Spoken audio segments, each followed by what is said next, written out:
Viewers, আসসালামু আলাইকুম। দেখতে পাচ্ছেন বগুড়া জলশ্বরীতলা, এখানে ছাত্ররা রাস্তাঘাট পরিষ্কার করতেছে।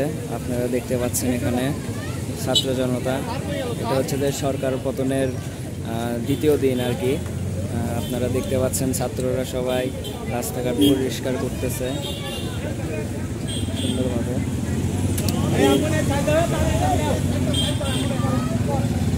দেখতে পাচ্ছেন অ্যাম্বুলেন্সকেও না, ফায়ার সার্ভিস।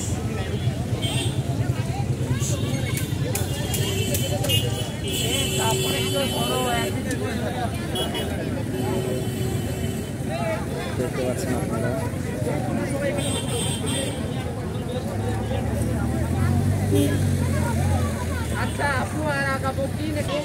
এখানে সবাই স্টুডেন্ট।